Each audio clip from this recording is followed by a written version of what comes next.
There's so much injustice, violations, and all manner of abuse in the world today. Hardly any day passes that you don't get to hear one report or the other about man's inhumanity to man. And this has awakened the activist in all of us. Well, let me not say all of us. A lot of us have become activists as a result of the injustice that we see going on in the world today. You have rights advocates, you've got social commentators, you've got, star athletes and celebrities speaking against the ills of society.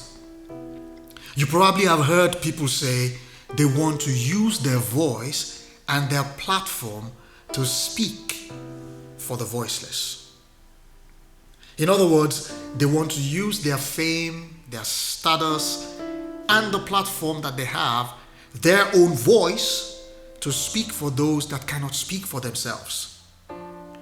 I appreciate and applaud the altruism in all of it. Honestly, I do.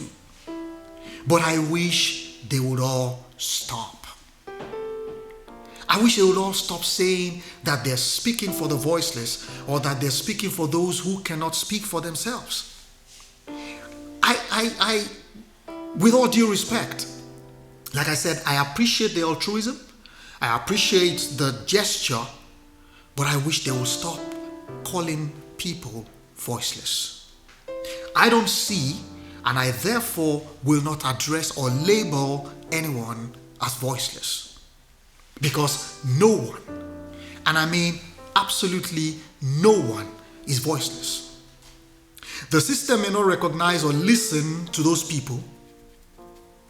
They may consider them unimportant, but that doesn't mean that they don't have a voice. What it means is that the system has just chosen not to recognize or acknowledge these people.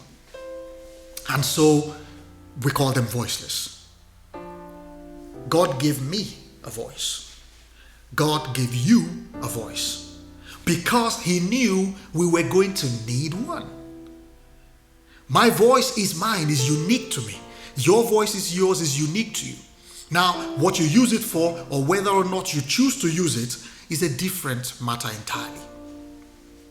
One thing that I will plead with our influencers, athletes, the advocates, and the celebrities to please try and do.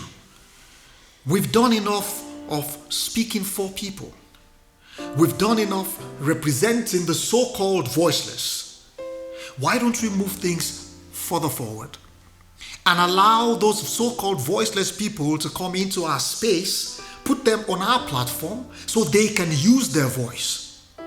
I believe that way we will be helping them better and more effectively than to say we're speaking for the voiceless. Because for as long as we do the speaking, they don't get to speak. And that, in my view, is not good enough. So I have chosen to talk to the so-called voiceless so that they can begin to speak for themselves.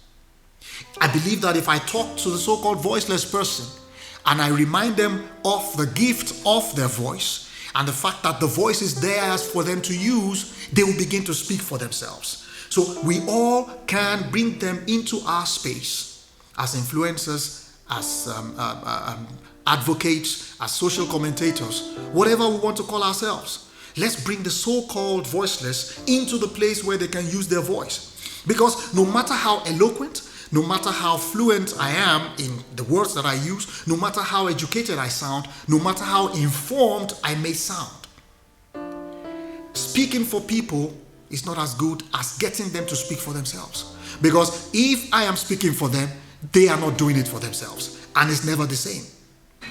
Because no matter how good I am in telling their stories, I can't tell it as good as they can. And so no one knows you as much as you know yourself. No one can tell your story as good as you can yourself. Because who feels it knows it. Now, if I am representing you is a different thing as your lawyer or as your advocate. But at some point they have to bring you to the witness box, isn't it? You have to speak because you have to be asked some questions. Now, lawyers are good, advocates are good because they are trained to represent, but it gets to a point where the person being represented has to be given an opportunity to speak for themselves. Because the effectiveness of this is that there is an emotion that is attached to it.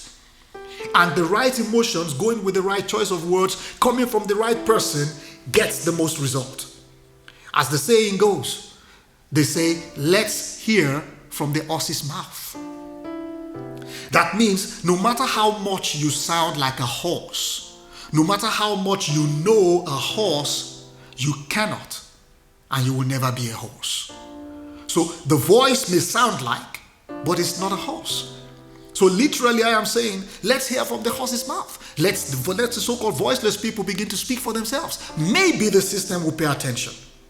Maybe people will begin to notice them because you're seeing them in their natural element, so you will reckon with them, whether you like it or not. Now, for those people that have been labeled voiceless, I'm speaking to Africans now, and to other people in the parts of the world that think because of their geographical location or the label that we carry, third world, that we're voiceless. We're not voiceless. So let's start to ask the right questions. If you begin to ask the right questions of the people, you will be amazed at how loud your voice can be and how strong your voice can be. And you'll be amazed at the effect it'll have, because people will begin to notice you now. You that they've labeled voiceless before, all of a sudden you're speaking up. They're going to take you more seriously. And that's because no one sounds like you. So if it is not being said by you, it is being said for you. And it is not the same. So wherever you are in life, whatever it is you're doing right now, you have a voice. Rule your world with good thoughts and brilliant ideas and speak up.